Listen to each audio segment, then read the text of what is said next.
welcome to our brand new sports talk show. A little bit different of a layout, so we hope that you guys like it and enjoy it. Because it is different. It is different. We wanted to be able to give you a different mode, different energy. As you can see, we got the sports ticker up top where you can see all the updated information when it comes to today's playoffs. Information, including assist leaders, rebound leaders, point leaders, and everything else. Super excited I had these conversations about basketball today. This is not really a highlight show. If you want to have a highlight show, you want to come to our and watch our show, The Locker Room. And if you want to have more of a sports debate show, that's going to be back on the weekends on Saturday mornings at Point A, Point B. I started a new job, so that's the reason why you guys weren't able to see much of us this week. But we are going to have coverage tomorrow. I think we're going to do it via The Locker Room. We might do Point A, Point B for the draft. But I want to introduce Farrell, my co-host for today. Farrell, how you doing today? All right. What's going on, brother? Pretty good, man. Everything's good, man. Everything's really good, man. Everything was good until we started watching the playoffs this week, right? And I had a shred of excitement. It's like a shred of excitement for what I thought the playoffs were going to be, and I was like, man, we're gonna get some games, right? Like we're gonna get some really good games. I felt the same way. Fuck no, that did not happen. The good games did not happen. There was no let the good times roll. We just got back-to-back ass whoopings, and that came by the hand of OKC. Now, there's no surprise because everybody picked. Our picks, me and you, our picks came true. I was hoping that the Thunder would see the Warriors in the first round. I think that'd be the better matchup because I think the Warriors are going to probably sweep the Rockets. I'm not gonna lie. I think so. I think the Warriors are going to sweep the Rockets, and I think that as of right now, the Thunder is looking to sweep the Grizzlies. They're not really putting up a fight at all, and this you know what I mean. So, they're caving their chest in, man. If there was a point in the first game where the plus minus, I think, was so low for the Grizzlies, it was like negative 60, it was like 61 or something like that. Like negative 60. It's disgusting. It's disgusting. It was around a 40-point lead at the end of the third quarter. They didn't even pinch him. They didn't pinch him. They didn't show up at all. Yeah, no. They didn't care at all. I was looking. I'm about to pull up some information regarding this because this is just gonna be our talk. You know what I mean? I really want to just have a conversation about this, man, in totality. Mm-hmm. But I'm gonna start with this, right? Mm-hmm. If I'm Memphis fans, I am calling for a full rebuild of this team. Right, I don't even remember back when I was talking about point A, point. I was talking to Point A, Point B in regards to Triple J, right? Not wanting to pay him a super max deal, or you know what I'm saying, give him the big bucks on this next deal. And this is the reason why. Right? When it comes to effectiveness, Shay is balling out. But you expect your star player being Ja Morant, your two star players being Ja Morant and Triple J to be better, right? When it comes to like an actual three, overall, when it comes to their careers, you would look at Triple J, Ja Morant, and Desmond Bane, to be better than SGA, Lou Dort, and Chet Holmgren. But it's not happening. And multiple times you're seeing Ja Morant laughing on the side of the bench and stuff like that, gallivanting, having a good time in the midst of a 50-point ass whooping. You would think that you would take more time to respect the craft, like the sport itself. I don't know, man. I'm just disgusted, man. Ja Morant, if I'm gonna say and be honest about it, he's spending too much time with the extracurricular stuff and doing things that is putting a negative eye on him that the league has already talked to him about. He's doing more of that than actually building on his skill set. If you ask me, you know, look at Ant-Man. Look how much he's built on his skill set from when he first got drafted. And it's like Ja was heading that way, and all of a sudden he just looks like, I don't want to say he doesn't, but it looks like he doesn't care anymore. Yeah, no. I don't think he does care. I think he cares about, for Ja Morant, it feels like he cares more about the idea of being a star than actually being a star and the responsibility that goes into the sport of being great. Right? When I'm looking at him, I'm not seeing a person or a basketball player that cares about the actual sport more than being a star. Right. And then think about this. One of the reasons why they fired the Grizzlies coach this year is because the front office, they noticed that there's a lot of times on offensive sets that Ja Morant is in the corner without the ball. This is supposed to be the man. The basketball should hit his hands more times than anybody else because he's supposed to be the man. He's supposed to be the star on the team. Well, if you want to be the star, there's a certain amount of responsibility that comes with being the star. Right now, looking at the overall scope of the NBA, John, I'm gonna be real with you, man. Austin Reeves is outplaying you, and that's gonna knock on Austin Reeves. I got more confidence in Austin Reeves than I do John Morant because Austin Reeves actually builds on his crafts. Farrell, I just want to say this real quick, man, that when it comes to like the game one on April 20th, right? Game one. It was a historic game one, right? The Thunder achieved the largest victory margin of victory in an NBA playoff game one by 51 points. It was the most lopsided win in Thunder playoff history and the most significant loss in Grizzlies postseason history. Right? The defense, OKC's defense dominated.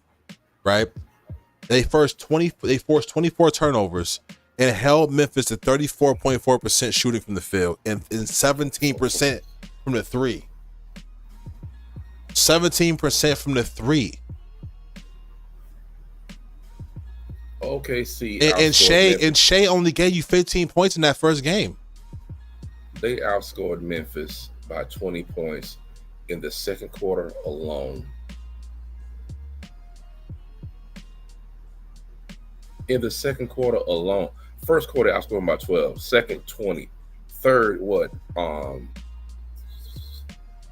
17? Dude. That's crazy. That's what, 50-some points? Yeah. Come on, man. Have some pride. I don't think you can have any pride when you get your cheeks clapped like this. Rotated, jostled, flipped over. You know what I'm saying? Pinched. Buns cracked. Cracked.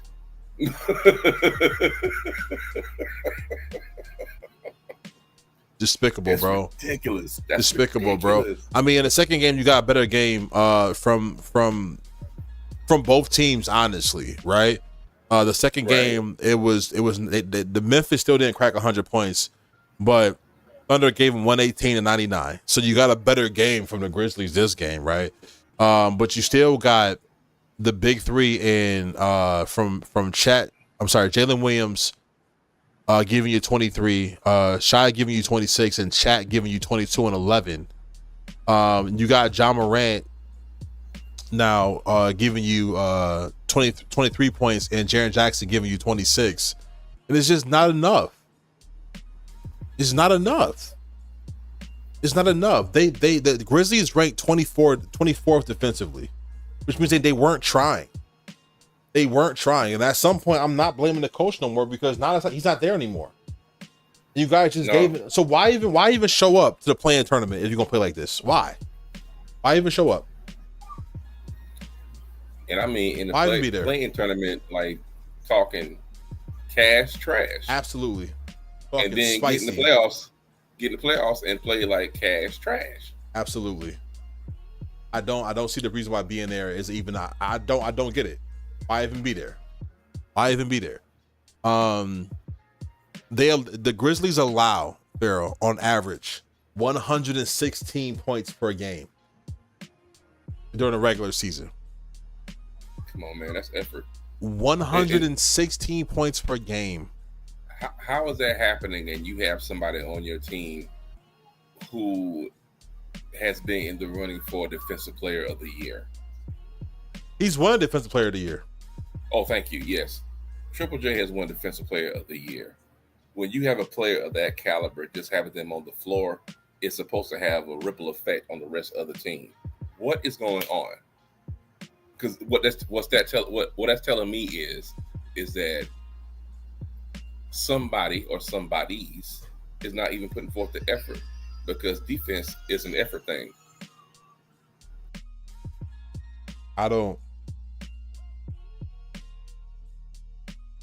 I'm not quite sure what exactly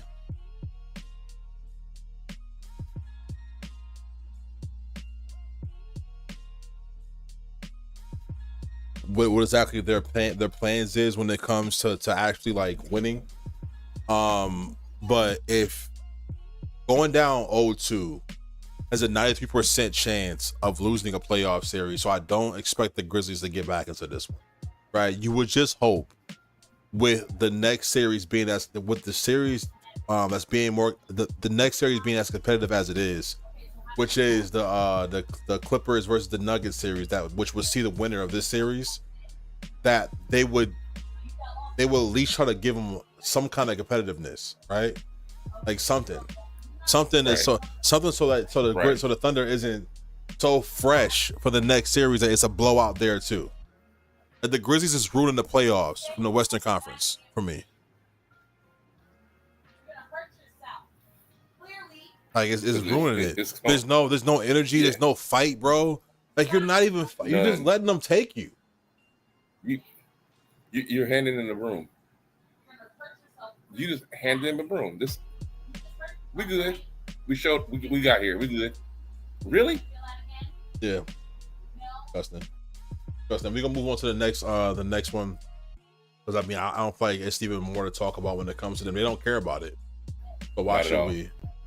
The Pacers versus the Bucks, man, and we're gonna talk about this one because everybody knows I have a long-standing hatred of Doc Rivers and Darvin Ham, and just because their level of mediocrity is being allowed to still hold a stronghold over the NBA's coaching landscape. I just don't understand how either one of them have been able to maintain a job for the last 4 years with the kind of work they do, and the lack of any kind of like changes, the lack of creativity when it comes to the lineups, everything. It's just disgusting work.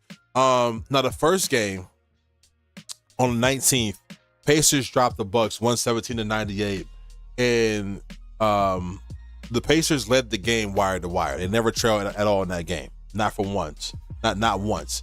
The Milwaukee struggled defensively. In that game, you had two people that was just pretty much doing cardio, with Kuzma and Taurean Prince. Kuzma being the worst one, had literally zero in all stats. And you can see the difference of how he's being utilized versus how he played when he played for the Lakers. It's just no creativity when it comes to that lineup. I don't think Kuzma's that bad. Honestly, he shouldn't be treated like he's that bad, because he was never that bad, especially when it came in the playoffs, when he on a team that actually utilized him. But Taurean Prince is just this. Taurean Prince being who he is who he is, bro. I don't know what's expected of this at all. Taurean Prince is a bum. Like this is, it's making me mad. It's making me mad that we are allowing Taurean Prince to be here, touching stuff. Like it really frustrates me, like that we're not seeing it. Like, is it just me? No, it's not just you. It really isn't. Because I put some onus on him because he's never been an overwhelming performer or glue guy or anything like that his entire career. But and I also agree with you that Kyle Kuzma is not that bad. We were talking about this earlier. Coaching matters. They are wasting this Herculean effort that Giannis Antetokounmpo puts in year after year after year. Like he doesn't cheat. Giannis doesn't cheat it. He puts everything on the floor. They literally. Go ahead. Yeah, and they have the personnel on that team to be absolutely way better than what they are. They have the personnel to win this series, but you cannot tell because they're getting out coached. Coaching matters. Bro, ask me what Torian Prince's plus minus was.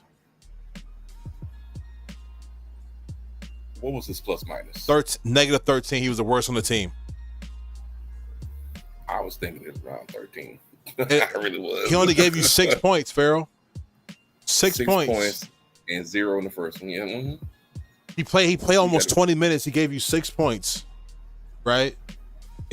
Like, what is your purpose on the floor? You got 2 steals, cool, but you also got 2 turnovers. And you don't even have the ball. You shouldn't even have the ball in your hand to cause these problems. Somebody need to tell him that he's not light skinned, he's dark skinned, and his first name is Torian, not Tayshaun. You funny. I didn't know where you was going with that. I didn't know where you was going with that, but I'm glad I stayed. I didn't know where you was going. I had no idea where you was going with that, but I'm glad I stayed. I'm glad I stayed. It is frustrating, right? It's frustrating, right? Because they're not even running plays for people, or if you're gonna have this situation, at least give Kevin Porter the minutes. Yeah, Q, you're right. Q, you're funny. You're right. You're definitely right, bro. You're definitely right, Q. Let me move this chat. Yeah. There we go.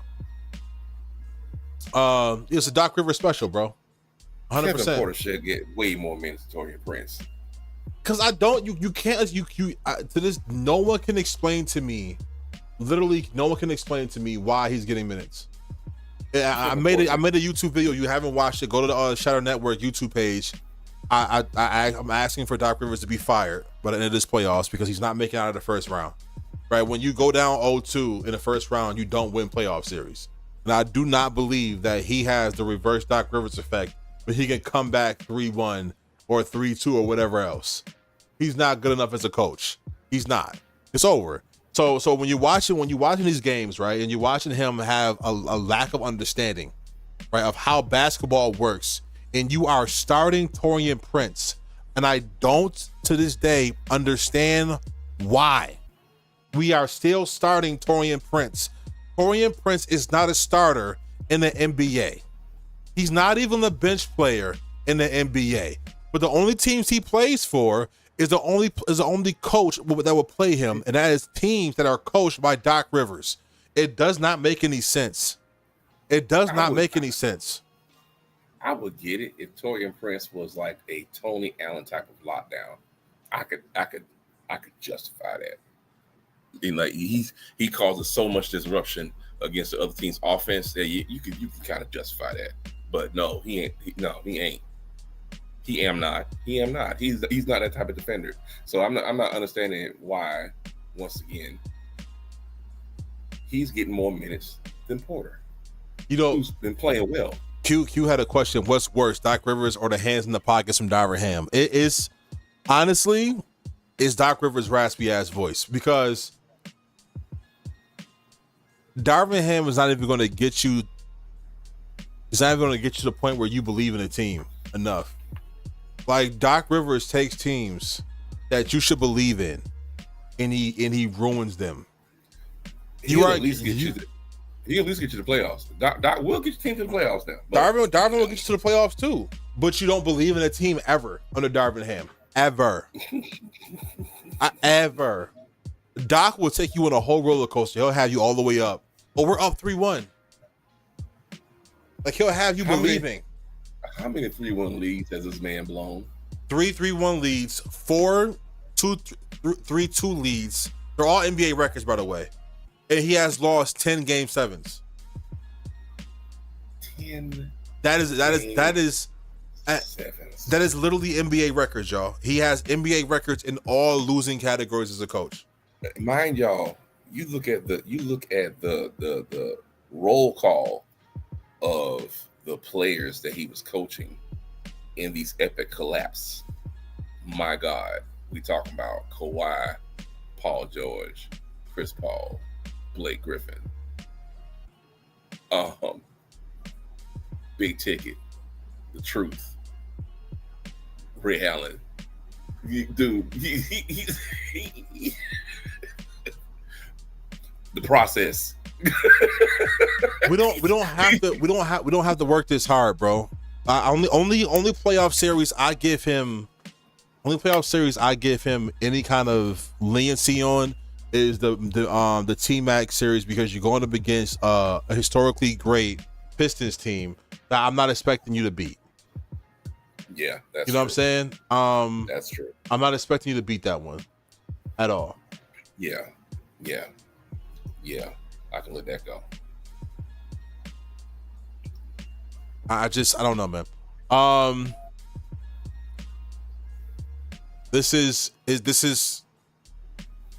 a strange place to be, a wild place to be, and yet again in the first round, the Bucks are going to lose to the Pacers. And shout out to Dame. I want to say this really quickly before we move on to the next one. Shout out to Dame for coming back from a blood clot. And even though he didn't have the greatest game, he only dropped 14 points in that game versus the Pacers. He did show up, and I think that's great. Now, this looks bad on Dame because all the shit he was talking on the sideline to Tyrese Halliburton, right? The most quote unquote the most over Tyrese being the most what do they call him, man? He's the most oh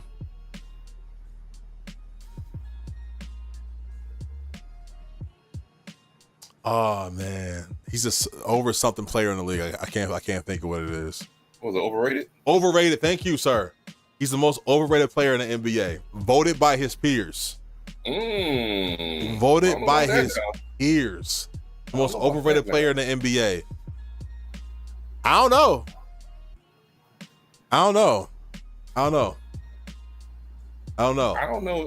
if somebody who has the ability to give you 30 and 10 a night is overrated. He don't got that ability. You need to slow down.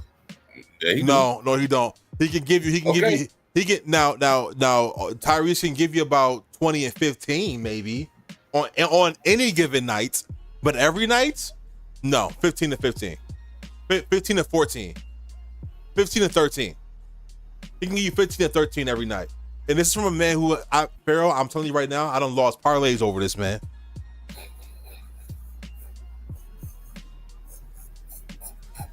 He's supposed to be one of the most creative passers in NBA history, and I've had parlays drop because this man don't. I think the parlays just don't like you, bro.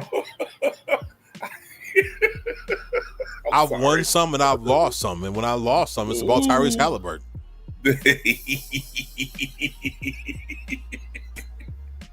Oh my goodness! You childish and it's not funny. You childish and it's not funny, man. It's not funny at all.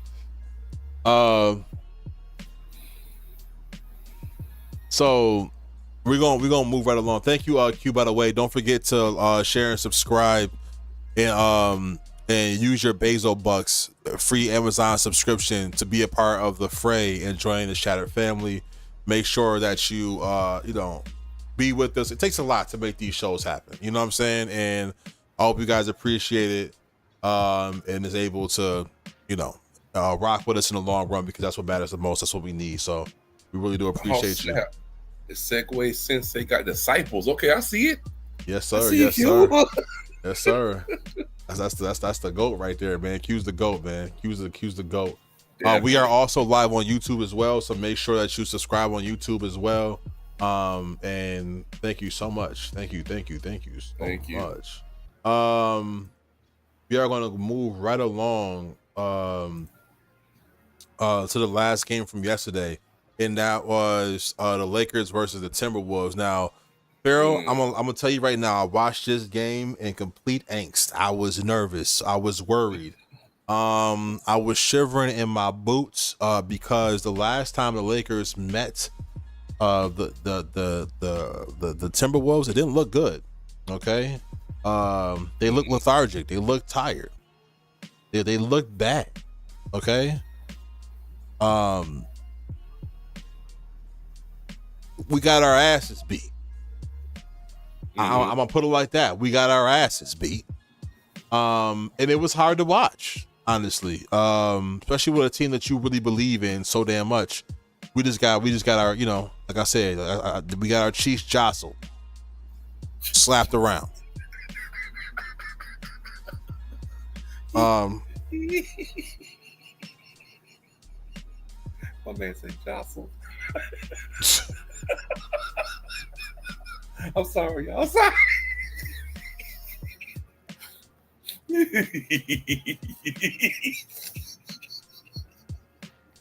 I'm sorry. That's funny to me. I'm sorry. That's funny to me. My boy said jostle. Just groped.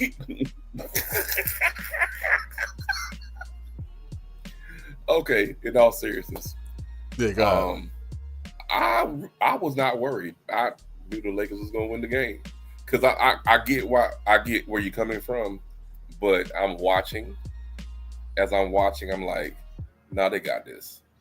Because 2 of their 3 playmakers, I mean, don't get me wrong, I'm not saying nothing bad about Austin at all, but because of the experience that Luka and LeBron has, this is watching them how they're maneuvering. I'm like, oh, they got this. And then, note to the Timberwolves, stop trying to switch off Rudy Gobert. Say he can guard Austin Reeves on the perimeter. Yeah, Austin cooked Rudy every time. But you a freak for using the word cheeks and jostle in the same sentence. Well, they like what you want, cheeks and pinched, grandma style. Like what do you? I don't know what works better for you. I just know I just know what didn't work for me. I'm gonna tell you what happened, Pharaoh. Though in that first game, Jaden McDaniels did most of the jostling. You hear me? Most of the rotation. Most of the slaps. Did you say groptation? Groptations. You know what I'm saying? He dropped 25 points. You let Nas Reed give you 23. Hit 6 threes. Now could not miss. Now Luka gave you 37 points, but he had 1 assist, right? And Pharaoh, I made this conversation. I had this conversation with before, right? Yes, Luka's style, because he had Kyrie on by his side. And I think that's a very important part of it because Kyrie can score off the catch and shoot at a high clip due to the fact that Kyrie has played alongside of LeBron James. He's learned how to be able to do that off the ball on the catch and shoot. He's a great shooter. But also when the ball gets into Kyrie's hands, he's super duper aggressive. So it worked for Dallas, who also had an assortment of bigs to be able to throw at you at a steady amount of time. So they can go at you whether big or small. That was a very versatile Dallas team that had everything but shooting. Right. And they got that shooting in the offseason with Klay Thompson, who, if you heard him talk about how sad, I'm gonna play the Klay Thompson audio of how he felt, because I want to do this. I want to do this on point A, point B. And I wanted to see if I could find it. He said, "Oh, don't do that to me, man. Don't do that to me. Hold on." Our goals, which are pretty lofty, but we are. That's what we want. We want those goals to be high. You cut it to 7 there in the second half, and I guess you probably thought you was gonna. Hold on, let me see if I can find that. Last summer. Don't do this to me. Hold on. Scoring opportunities. There we go. If I know what you know now, would you have made the same decision to come to Dallas last summer? Don't do this to me. Don't do that to me. Don't do that. That's kind of a ridiculous question because like I don't own a time machine and I don't believe in looking back. If I did that my whole career, I would not be where I'm at, and I wouldn't have been able to persevere through 2 really hard injuries. So I'm here in Dallas, and I enjoyed my time, and I'm looking forward to the future. But you guys fought through a lot. So if you actually watch the video, right, he looks disturbed, right, hurt in that video talking about it, because they had everything they needed when they had that Luka, Kyrie, Klay Thompson. You got Gafford, and you had everything you needed. That team looked great, right, behind Luka. But that's because Luka can be able to pat the ball all he wants to for possessions because he can trade on and off with Kyrie. This is the reason why that does not work for the Lakers. For one, you don't have the big, right? You don't have the paint defense or the presence, so that when you get blown by, because Luka gets blown by, right? When it comes to like being an on-ball defender, he's the worst one on the Lakers. The worst one on the Lakers, right? He's going to get blown by the best player. They want to switch him off as much as possible, right? But then the Timberwolves is a big team. So Gabe Vincent being an on-ball defender, which he would be great against the Nuggets if you play the Nuggets, right? Or against the Warriors chasing Steph Curry, he'd be great for that because he's small and that's fine, right? But what he doesn't work against is switching him on Ant-Man or Jaden McDaniels, and it's difficult, right? So that doesn't work, right? And patting the ball doesn't work because you don't have the team that would make this the most sense for. I do not think, even if the Lakers are able to get through this one, right? With LeBron James being as old as he is, I don't think Luka's style was conducive to them winning a championship. And it's tough for me to say, but unless he has a big around him, LeBron athleticism isn't off the vertical anymore. Like I'm not seeing that. He's not gonna do the standing lob thing in the dunker's lane. And I think LeBron needs more touches early in the game to be able to get into a rhythm. And you're not seeing him in a rhythm. So he's going 1 for 5 from the 3-point line. He's not having great games. You know what I'm saying? Like we're due to get a LeBron explosion in these playoffs, but I haven't seen it as of yet. And so I'm really worried about where this can go when it comes to the Lakers. I do not think that they, as of right now, will have enough in the tank to get to the Western Conference Finals, if they even get that far. Then the Warriors can knock them out if they get past. The Warriors will knock them out. I disagree. I think they have enough in the tank, and two, I think that at some point soon, the IQ of Luka and LeBron is going to solve that whole problem. Because I mean, you do have a point that LeBron's not getting into fast starts. He's not. He looks lethargic on the floor all the time. He looks tired on the floor at all times. I just don't see, like, you know what I mean? Like, I just don't see it. And when he doesn't have control of the team and you're just watching, like, Luka pat the ball for 20 seconds on the shot clock, it's kind of hard for anybody to be in the rhythm other than Dorian Finney-Smith because he's used to that. But when you got playmakers on the floor like Anthony, like Austin Reeves and LeBron James, they need the ball. You know what I'm saying? Like, Austin Reeves is a good catch and shooter, a good catch and shoot player, but they need the ball to be successful. That's what I'm saying.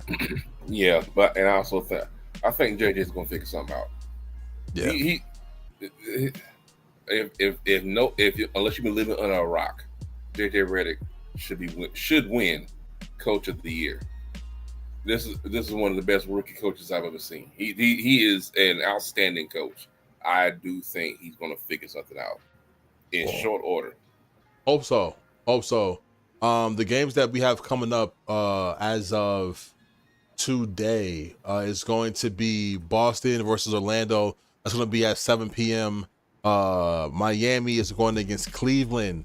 That's going to be at 7:30 on NBA TV. And then at 9:30, we're going to watch on TNT Golden State versus Houston. I might do some live, reactions watch party for that tonight for that Golden State versus Houston game. I'm kind of excited for it.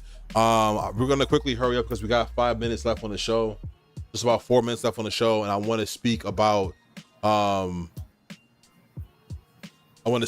Shannon Sharpe issue, right? Because that's what everybody's here to speak about. Shannon versus Gabriella, man. I'm gonna give you all the information that I have in regards to this, and then we're gonna allow for a quick response. Shannon Sharpe has been accused of sexual assault and battery in a $50 million lawsuit filed by Gabriella. She at first filed it, and it was released as a Jane Doe, but it alleged that during their 2-year relationship, Shannon Sharpe filmed and shared their sexual encounters without consent, inflicted emotional distress and R-worded her. The relationship reportedly deteriorated after Shannon Sharpe accidentally live streamed himself having sex with another woman. That's Mama Michelle. The plaintiff also alleges that incidents of non-consensual sex and unwanted behavior in late 2024 and January 2025. Sharpe's attorney, Lenny Davis, has denied all allegations, labeling them as viciously false and asserting that the encounter was consensual and included role-playing scenarios. Sharpe accuses the plaintiff's lawyer, Tony Busby, as you would know from being the lawyer who had many of, I think we lost Farrell. So, I think we lost Farrell. Not quite sure. I'm still here. Hold on.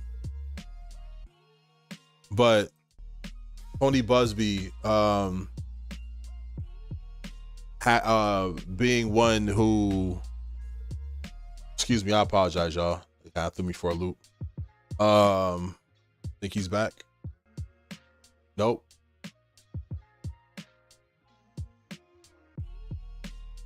Yeah, nope, he's gone. Okay.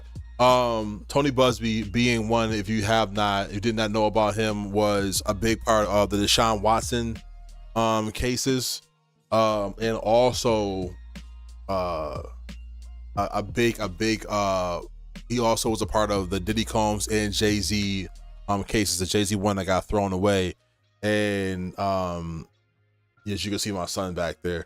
And he's been claims that lawyer Busby has targeted black men in similar lawsuits. We did get some audio in regards to this from TMZ. I'll play that audio. So anything I say, you're just gonna like get mad at, and you're just gonna hang up on me. So I feel like I'm not gonna hang up on you.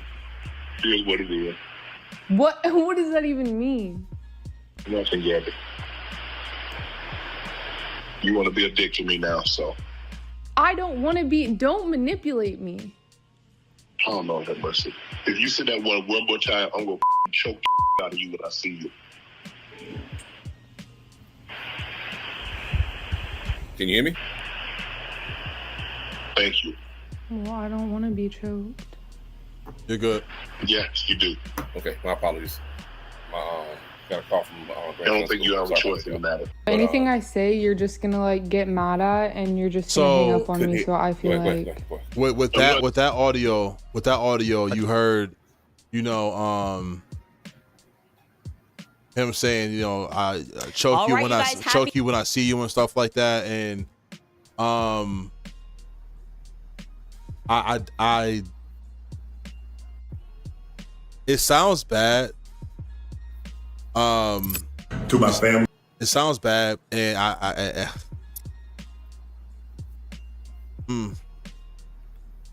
it sounds bad. It sounds bad. But it does seem like that's like playful banter on their part, but it did sound bad. I'm not gonna lie to you. I'm gonna let Farrell take his first response on that one. Go ahead, Farrell. Okay. Once again, I apologize, y'all. I had to take a phone call about my grandson's school.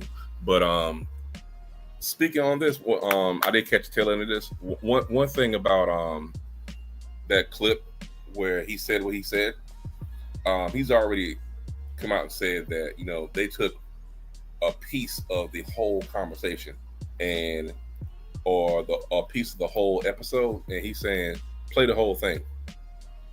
If you're gonna play a piece of it, play the whole thing, because he's pretty much saying y'all not getting the whole context of what's going on.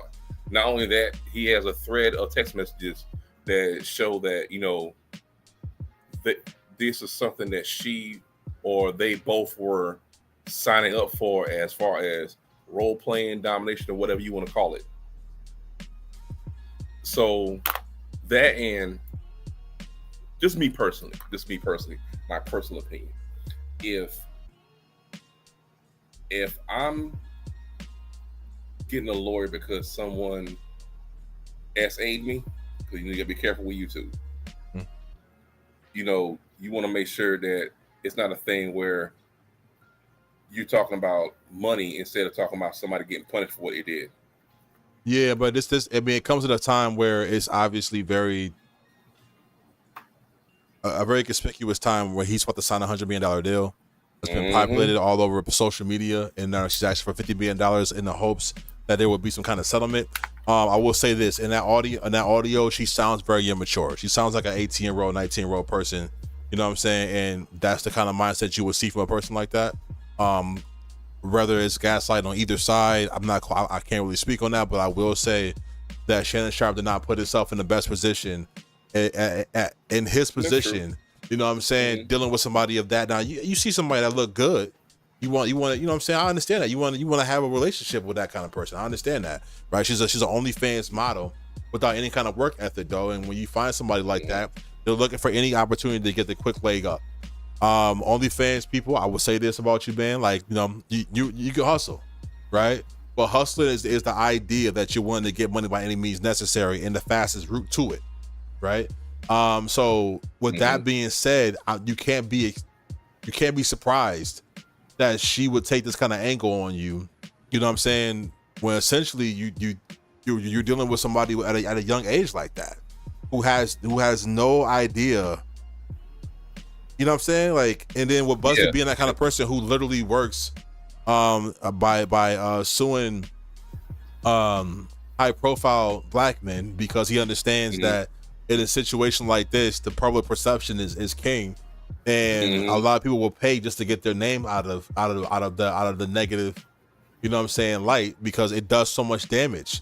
And now with him being in the contract year with Disney, right? And Stephen A. Smith spoke about this on his podcast. He didn't really say too much. He just spent 20 minutes saying the same thing over and over again. I gotta take a phone call, but it just doesn't look good. It doesn't look good at all.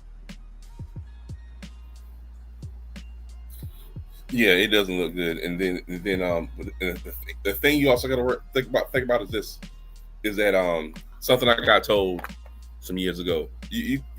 You got to deal with people that has something to lose, just like you have something to lose. And we got a person that he's dealing with that does not have something to lose, and he does. So you really got to be careful about, you know, the type of company you keep. And then as a man, you know, you got to be careful about how you conduct business or conduct play with young ladies nowadays. Because I'm not saying it's all of them, but there's some young ladies that will sit here and try to run game on you just to get a come up. So, you know, all of us, no matter what your pocket look like, you got to be careful about the circles you run in. And then he has to be careful because, like, he was a star football player, Hall of Famer. He's been a star sports reporter. He went to a different level already, so he got to be careful with that. Absolutely. I want to say thank you so much, you guys, for being with us today. It's been a great show. We're going to be able to talk on this more. This is like our teaser show. I want to start off and see how it goes. But I think we're going to do more of this. I like it. I think it's comfortable. I think it's a great way to have a conversation about sports. And we're going to continue with it. So thank you so much for being with us here, Overly Opinionated, with us on Shatter Network. My boy Farrell, thank you so much for being with us. And we will see you next time on A Locker Room tomorrow. Or Point A to Point B, depending on what it is. But we'll be on live for the draft. So have an amazing day, an amazing night, and enjoy the playoffs. And we will see